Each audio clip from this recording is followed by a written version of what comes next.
നമസ്കാരം. ഒരിക്കലൊരു ഭയങ്കര പ്രശസ്തനായിട്ടുള്ള ഒരു പെയിൻറ്റർ തൻ്റെ മനോഹരമായൊരു പിക്ചർ വരച്ചതിന് ശേഷം സിറ്റിയുടെ നടുവിൽ കൊണ്ട് വെച്ചുകൊണ്ട് ഇങ്ങനെയൊരു അടിക്കുറിപ്പ് എഴുതി വെച്ചു. ആർക്കെങ്കിലും ഇതിനൊരു തെറ്റ് കാണിക്കാൻ സാധിച്ചാൽ അവർക്കൊരു സമ്മാനമുണ്ടായിരിക്കും. അദ്ദേഹം അങ്ങനെ എഴുതി വെച്ചുകൊണ്ട് പോന്നു. അദ്ദേഹത്തിന് ഉറപ്പായിരുന്നു ഒരാൾ പോലും ഇതിനകത്ത് ഒരു തെറ്റും കണ്ടുപിടിക്കില്ല.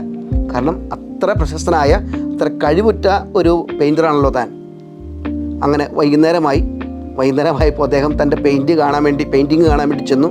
അവിടെ ചെല്ലുമ്പോൾ അദ്ദേഹം കാണുന്ന കാഴ്ച പെയിൻറ്റിങ് കാണുവാനേ ഇല്ല.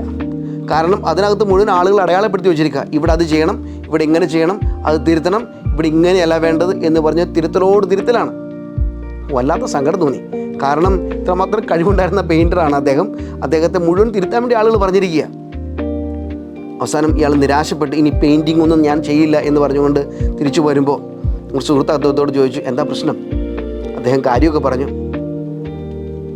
ഈ പെയിൻറ്ററിനോട് തൻ്റെ കൂട്ടുകാരൻ പറഞ്ഞത് ഇങ്ങനെയാണ്, ഈ വിഷമം മാറ്റാൻ ഞാനൊരു ഐഡിയ പറഞ്ഞുതരാം. എന്താണ്? താൻ ഇപ്പോൾ വരച്ച അതേപോലെ തന്നെ വീണ്ടും ഒരു പിക്ചർ കൂടി വരയ്ക്കുക. അയാൾ വരച്ചു കഴിഞ്ഞ് പറഞ്ഞു, താനൊരു കാര്യം ചെയ്യുക, ആ സിറ്റിയുടെ നടുവിൽ എവിടെയാണോ കൊണ്ടുപോയി വെച്ചത് അവിടെ തന്നെ ഈ ചിത്രം വീണ്ടും പ്ലേസ് ചെയ്യുക. അവിടെ കൊണ്ടുപോയി വെച്ചിട്ട് അടിക്കുറിപ്പ് എഴുതണം. പക്ഷേ അടിക്കുറിപ്പിൽ ചെറിയൊരു വ്യത്യാസം വരുത്തണം. അതിങ്ങനെയാണ് ചെയ്യേണ്ടത്. അതിനകത്ത് പറയേണ്ട കാര്യം, ഇതിനകത്ത് ഏതെങ്കിലും തരത്തിൽ തെറ്റ് കണ്ടുപിടിക്കുന്നവർ അത് എങ്ങനെയാണോ ശരിയാക്കേണ്ടത് അതുപോലെ വരച്ചു വയ്ക്കാൻ പറയണം. അദ്ദേഹം കൊണ്ടുപോയി വെച്ചു, അടിക്കുറിപ്പ് പറഞ്ഞതുപോലെ എഴുതി വെച്ചു. അവസാനം വൈകുന്നേരം ചെന്ന് നോക്കിയപ്പോൾ ഒരാൾ പോലും അതിലൊന്നും ചെയ്തിട്ടില്ല.